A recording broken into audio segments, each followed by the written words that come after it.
There's a ton of things I do want to talk about, which I think are very important today. Obviously, you guys saw the update. Ashe might be meta, but I think the good part about all this, bro, is that I think a lot of characters are actually viable. So I'm not going to say that Ashe is meta, because let's be honest, no matter how much her kit changes, I don't think she ever will be. But I do think overall, we're going to see a lot of changes in the comps for sure. This is going to be the biggest season when it comes to overall changes for Apex Legends. Not even a question about it. We went from the skirmisher classes, control classes, and that was a big change. But now we have probably the biggest. For those of you who don't know, there's going to be a skill tree for each legend. Understood? Skill trees for each legend. Basically, you level up your armors, all that good stuff, or like your evo, I forget what it's called, your shield, something, I don't know, it's fucking weird. And then you get to choose on your first one which perk you want, right? And then you level up again, and then you choose which perk you want for that. So for Pathfinder, I forgot what it was exactly, but one of the perks that you can get, which is fucking insane, okay? One of the perks for Pathfinder was literally that after you level up the second time, you get to choose that you get your grapple back on knockdown. That's pretty fucking crazy. Like, that is an absolutely insane change for Pathfinder. You know who also gets that choice of that perk? Revenant as well. So Pathfinder, not gonna lie, kind of back a little bit. Kind of fucking back. Octane mains, semi-back. For Octane, man, one of the main things is one of the perks you get to choose. Either you take less stim damage. Okay. Kind of not the greatest thing. The other one is you get to have 2 charges, okay, in your Octane jump pad. So you can hold 2 jump pads at the same time and throw those down, which is pretty crazy. That's for the second perks, all right? That's one of the changes for Octane and Pathfinder. I thought the Pathfinder one was really cool. But Wattson, I think Wattson's the one for me, man. I think Wattson is getting the biggest buff.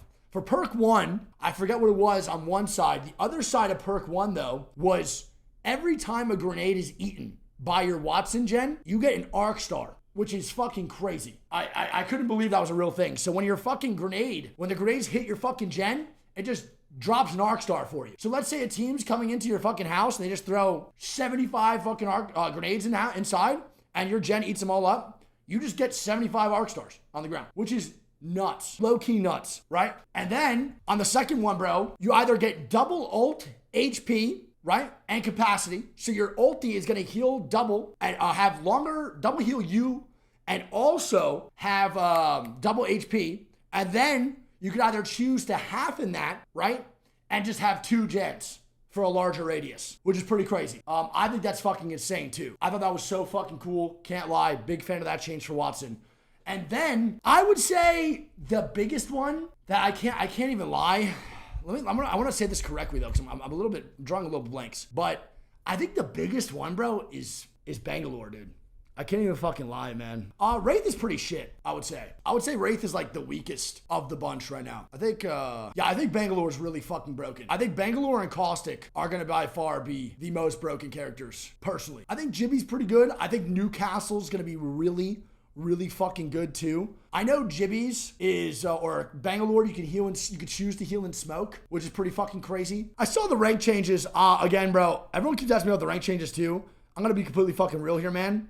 I can give a fuck about the rank changes until we actually see it. I'm gonna be real. I don't believe that for fucking anything. Not a fucking little bit, not a tad bit. I don't give a fuck about ranked. Until I play that shit, bro, I'm not believing in that one bit at all. Literally nothing, dude. All right, here it is for Bangalore, bro. For Bangalore, this is the one I think is insane, okay?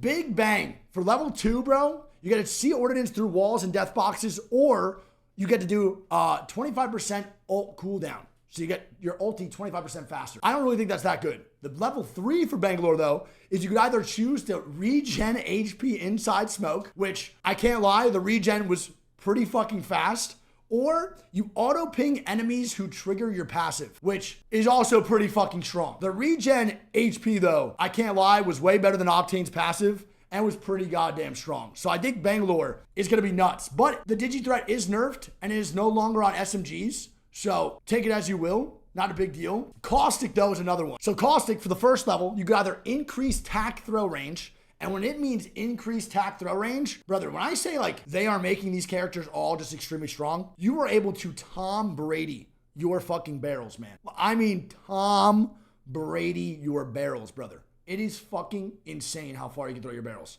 And then also, or defuse, which is going to be increased gas area for ulti, which again, when they're saying increase, they mean a noticeable increase. Like, it is increased a lot. That gas range, to me, is like 2 round 6 zones put together. That's how fucking much fart he is letting out, bro, for his ulti. So late game Caustic's gonna be gross. That's not it, though. The level 3 is regen HP inside Nox gas. And again, the regen for that passive is better than the Octane passive, for fucking sure, without a doubt. And you could also choose extend Nox vision time, which maybe for late game, that's a little bit better. But overall, I think 100% breathe it in diffuse for a round 6 final circle.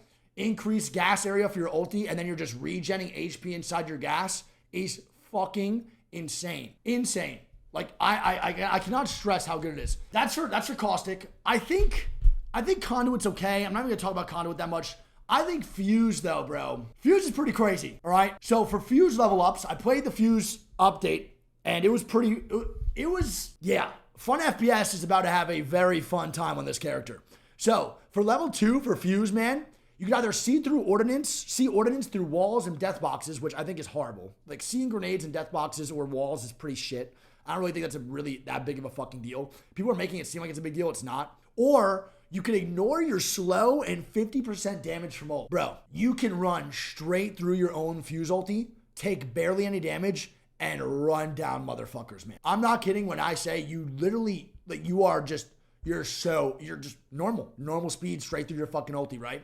So you're able to fucking Fuse ult inside a house and run straight through. Barely any damage, etc., man. This is the one, though, that really got me for Fuse when I was playtesting. Speed boost on knuckle cluster hit. And when they say speed boost, that motherfucker has double time. Like, double time. Like Bangalore double time, but has it when he hits a fucking knuckle cluster. It is, bro, you are moving.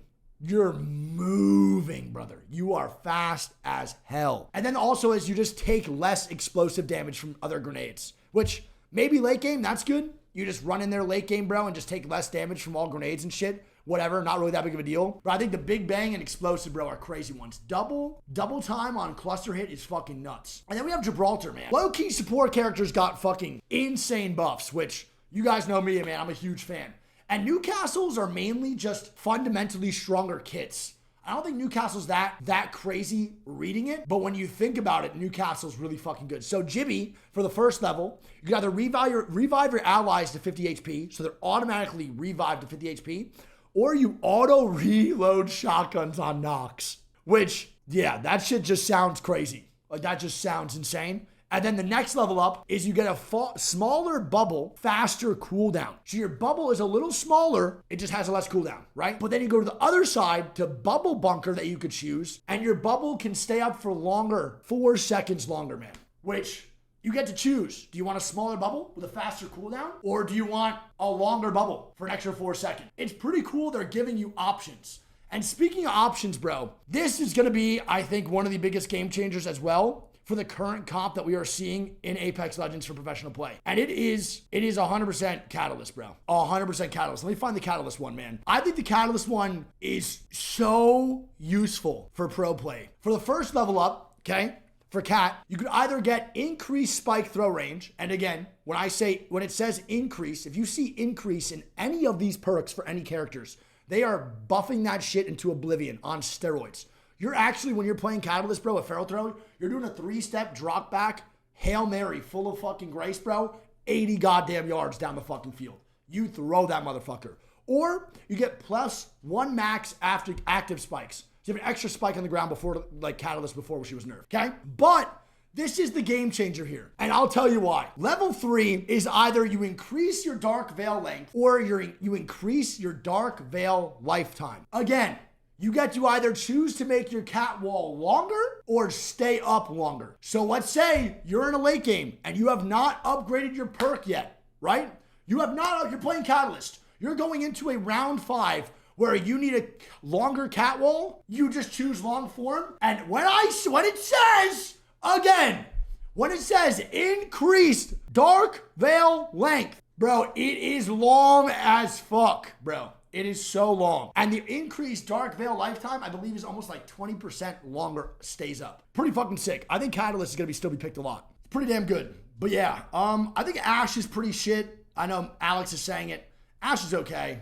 I think Bangalore is still really good. I think Ballistic is pretty ass. Look at Ballistics, bro. They definitely didn't do a good job with him at all. You could either choose to see ammo and death boxes or reveal care packages. And then level 3, you either could see, you either have smart bullet duration tripled or +1 tack charge. Low-key shit. One fun one, though, I think for pubs is going to be Mirage. When I was playtesting Mirage, I was kind of having fun, dude. I think he's going to be pretty good for pubs. I'm not even kidding.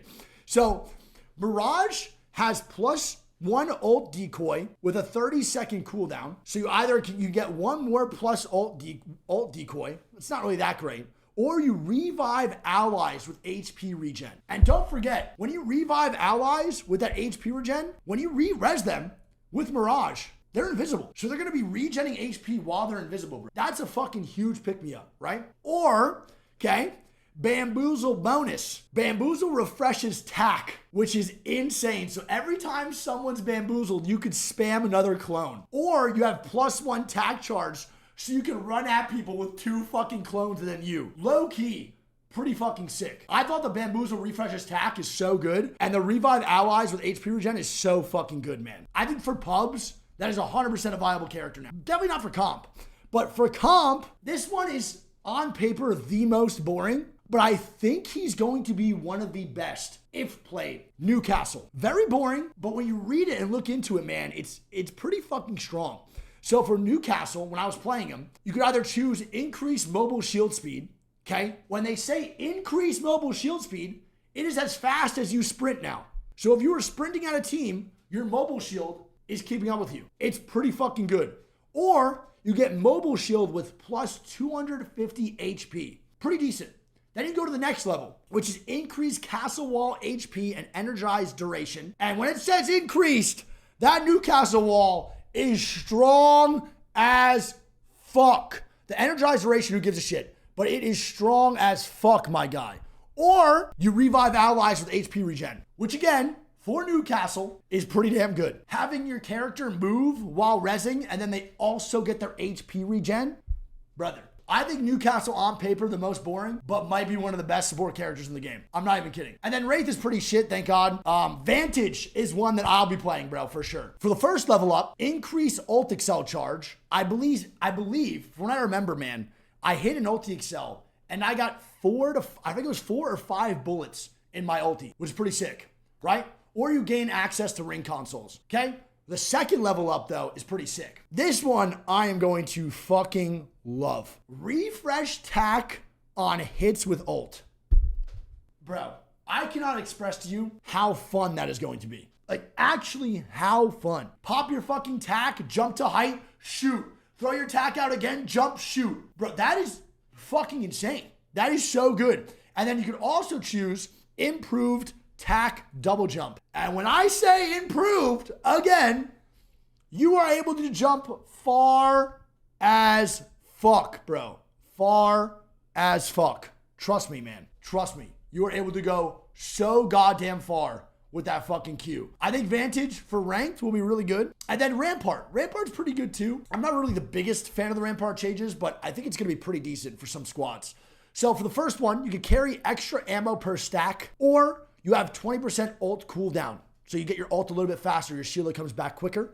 I think it's pretty good for the first one. I think the carry extra ammo per stack is actually great for some squads. But the only problem is you're pairing Rampart with Loba majority of the time. So you really don't need that extra ammo per stack, which is why I think it's kind of rendered useless. Or for the second one, you get faster reloads with Sheila and Amped cover. And again, when they say faster reloads, they mean it. They fucking mean it, man. They 100% mean faster. Or you get improved Sheila handling and spin up time. It feels pretty good. Sheila's a little bit easier to move with now. Everything comes out a little bit quicker.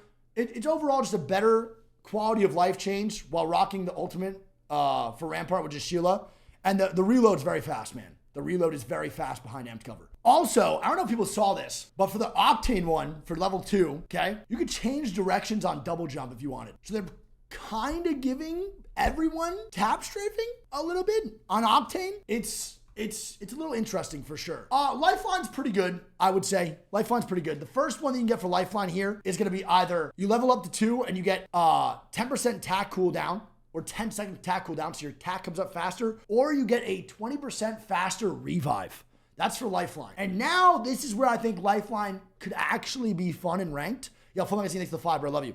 For the next level up for Lifeline, the next ulti you get for Lifeline will be a supply drop, which is a guaranteed weapon inside of it, bro. Or you get a self-revive, which, interesting. So you could either go the selfish route. Don't forget, self-revive, round 6, is pretty fucking strong. Do not forget how good self-revive was in comp, right? Or you get your next ulti as a care package, bro. Which is pretty wild shit, man.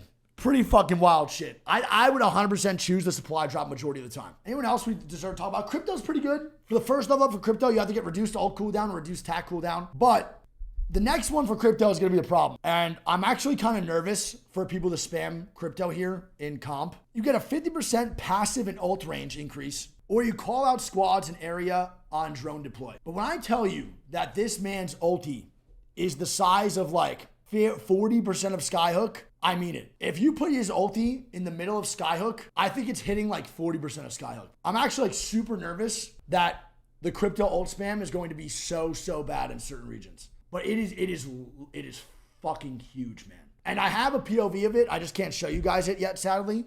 But I'll show you what it looks like. It's pretty nuts, bro. It's pretty fucking wild. I think Tech got a pretty big buff when it comes to Crypto. And Horizon kind of is okay. I don't think Horizon's anything too special now, for sure. Horizon now has, I wasn't really too worried about her after this. I'm kind of happy about it. Horizon 1 for the first level is see ammo and death boxes, or see ordnance through walls and death boxes. That's low-key shit. Or the next upgrade is a faster 40% ult cooldown or reduced attack cooldown. I'm going to be real, man. That's pretty fucking ass.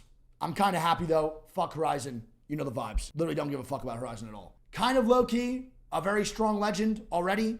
Just getting weaker perks to make her just not as useful. And then Loba was pretty good, too. So Loba, I think, might be paired up with Rampart here a lot more going into the comp scene. You could either, Loba could take extra items for the black market or black market range increased, which I think, again, when they say increased, it is increased a lot. They are not lying when things are literally changing like that. And then the next level upgrade is increased attack, height, and range. And again, when they say increased, Loba is literally Tom Brady in the pocket. She is chucking that motherfucker, bro. You are gone. Or you get reduced attack cooldown, which I don't really think they're making Loba a movement character, which is good. They're kind of focusing more on her black market, which is a great thing because they're leaving the movement to like Octane, Revenant, and Pathfinder, which all have ones that complement their movement, and they're leaving the support character more of a support, which is great. But Loba in ranked would be great. That's pretty much it for the Legends upgrades, which I think is the biggest change we'll ever see in Apex ever. I don't think we'll get another change like this, bro, for the next 5 years as well. Oh, Bloodhound as well. Yeah, there was a Bloodhound change. The Bloodhound change was pretty good. I don't think it was anything too crazy. Seer is pretty good too. I forgot to talk about Seer. Seer's also might come back to meta. But for the